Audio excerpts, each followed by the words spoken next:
ডৌগাতলা বাজার যুব সমাজের উদ্যোগে ইফতারির পর্ব সন্ধ্যাকালীন সময় শেষ হয়ে গেছে। এখন সেহরির পর্ব চলতেছে। সেহরির খানাদানার আয়োজনের ব্যবস্থা আমরা ডৌগাতলা দক্ষিণ পাড়ের যুব সমাজ মিলে সেহরি ও ইফতারের ব্যবস্থা করেছিলাম। তারাই ধারাবাহিকতায় এখন সেহরির আয়োজনের কর্মযজ্ঞ চলছে এবং আমরা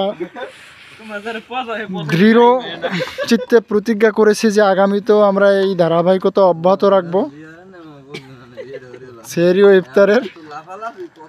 এখানে এখন শ্রম দিচ্ছেন স্বেচ্ছাশ্রম সাইফুল ইসলাম, ভাতিজা আবু জাফর, তারপর হচ্ছে ভাতিজা শাওন, ছোট ভাই শাহরিয়ার নোমান, সবুজ, তাজুল ইসলাম, সাব্বির হোসেন, এনারা সকলেই স্বেচ্ছাশ্রম দিচ্ছেন এবং সকল যুবকদের অংশগ্রহণে, সকল যুবকদের স্বতঃস্ফূর্ত অংশগ্রহণে এই সুন্দর অনুষ্ঠান চলতেছে। আপনারা সকলে দোয়া করবেন যারা এরা এই ধারাবাহিকতা অব্যাহত রাখতে পারে। সকলকে ধন্যবাদ।